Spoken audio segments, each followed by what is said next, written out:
UNO. Sometimes if you hear UNO, you get a bit confused, but it's UNO officially speaking. So, guys, it was done after World War I, First World War. Okay, but it was the first version of the United Nations. It was another organization called League of Nations, عصبة الأمم. عصبة means اتحاد or something. Now, it failed, and the evidence that it failed, there was another World War, World War II. This is why in World War II or after World War II, the world decided to create another organization, but let me say a better version of this organization. And the purpose was to maintain peace, to keep peace, and not to create peace. And there is a big difference. If they say to create, it means that they are going to use violence in order to create peace. For example, somebody is doing a war. To stop it, you have to fight against them. So it's a kind of using war, violence, to create peace, which is two contradictory things. This is why they said to maintain peace, assuming that they were already in a peaceful period of time. Usually, what happens after a war is peace.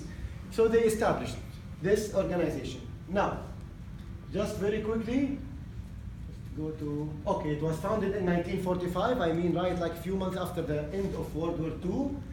And it contained lots of representatives. At that time, it was ratified from 50 countries. Now there are more than 212 countries who are members in the United Nations. What does it mean to be a member?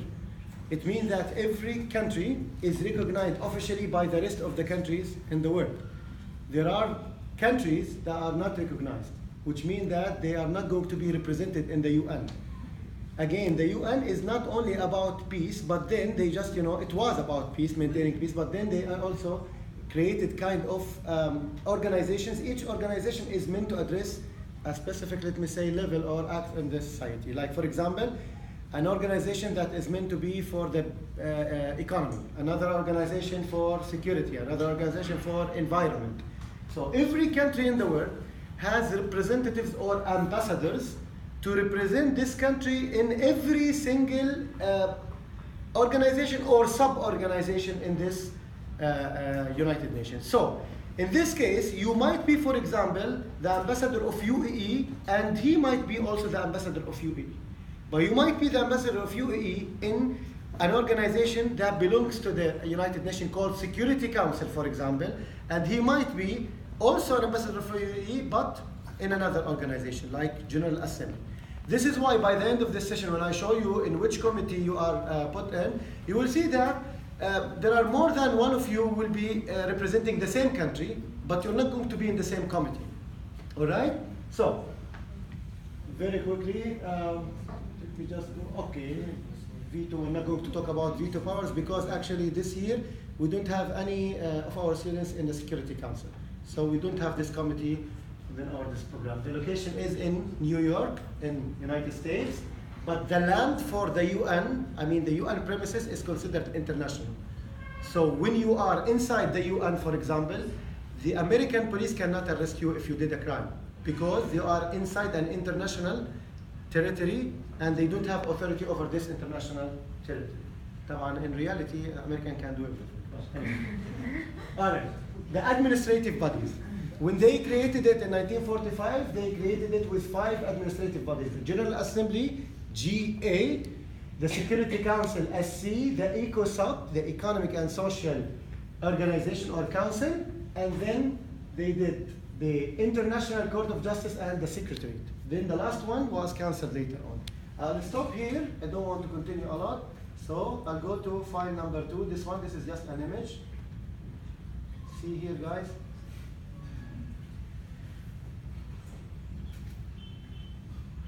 Okay. This is what I meant by saying organizations, 5 main organizations, the battery is not okay, and then the sub-organizations. So you can see these are the organizations, the 5 main organizations, and these are the sub-organizations. And as I said before, it's easy. From the name of the organization, you can know the direction of the organization. What is it about? Or what is the subject that is tackled by each of them. I just have... me? Okay, perfect. What do you press here? Oh, perfect, okay. So, guys, it's very important for me to clarify the General Assembly, especially the General Assembly. I consider those who are going to be in the General Assembly by the end of the period, you will see if you are in the General Assembly or not, lucky and unlucky at the same time. Unlucky because this is like the parliament in any country. In any country you have a parliament, and what is a parliament? It's the House of Representatives. So it's the place where every city is represented by one person who talks on behalf of this city to address the issues of the city to the government. This is the place here, General Assembly, where every country in the world should be represented at least by one person. So it's very crowded. Like you might have like 50, 60, sometimes last year, it was like 150 students in one committee. So you are unlucky in this case because it will take a lot of time when somebody will recognize you if you raise your hand, because like thousands of hands are just raised up. This is disadvantage side. But the advantage side is if you can win an award in this committee among 50 or among 150 other students, then you are genius. All right? We did it before. No, we did it before. We did it. Okay. Now, International Court of Justice, I'm not going to talk about it because it's in reality it's there, but in a mock conference it's not there. So let me just again stop here and show you something else now. Go to number 3 here. Shabab, Sabaya. Okay, guys, now we're moving from the United Nations, the real one, to the mock conference, to the model United Nations. This is model. This is why, like, there are lots of changes. In reality, there are so many things that we do in the model United Nations we cannot do it in reality. Now, in reality, you have to be a politician representing your own country. In mock conference, you don't have to have a political background. You don't have to be an international student, for example, or somebody who's interested in international studies or politics in order to join MUN. So it's only 4 slides, very quickly. The United Nations is an authentic simulation of the UN General Assembly. Today, more than 400,000 middle school in Europe. It's not only for the high scholars, also for the middle scholars and university students. You will find university students there in the AOS competing with you guys, or let me say negotiating with you. It's all about negotiation at the end of the day. By the way, the MUN in the AOS is part of the final project of the international relations students in the last year. So they are participating as organizers and some of them as delegates as well. Many of today's leaders in law, government, business, so you don't have to be like, specialized in one major, are participated in the model United Nations before. Like, for example, the actor Samuel Jackson. He did it when he was in your age.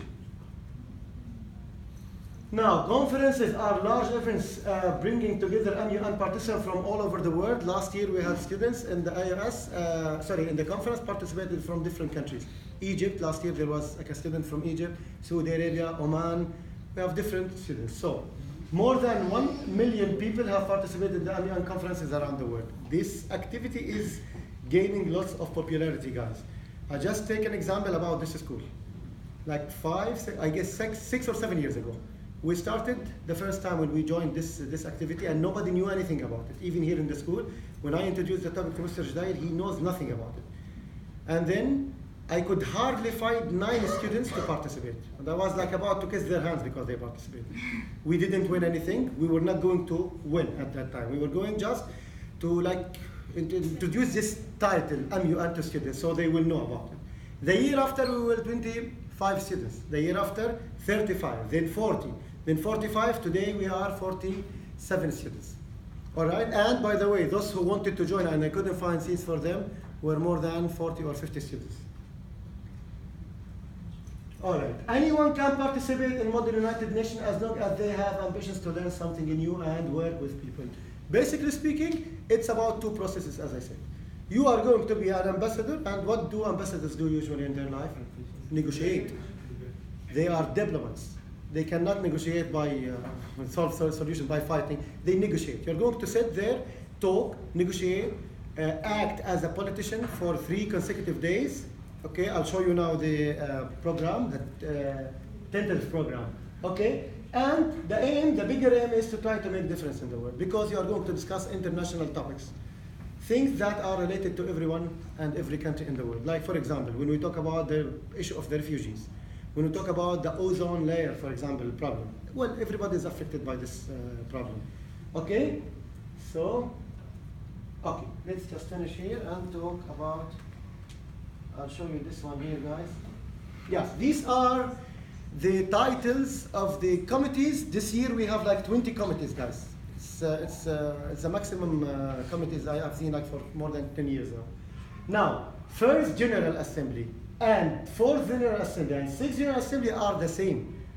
All right, the same, but as you can see, this year they changed a little bit in the topics actually, but they are the same rules and the same procedures. Due to the huge number of students that are participating, so they had to divide the General Assembly into 3 committees, and they were given like different numbers. In reality, there is only one General Assembly for all the countries. Now, I don't know who is going to be in General GA1. I have the names, but I can't memorize everything now. Anyway, you have only the titles of the topics, guys. Till now, they did not issue the problem. Usually, they issue the topics, and then like a month before we start the actual days of the conference, they send like booklets, for every topic. There is a problem that you have to argue and discuss and negotiate to try to find the solution for the 3 days conference.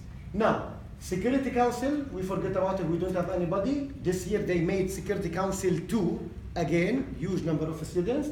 UNHCR, or the United Nations Commissioner for the Refugees,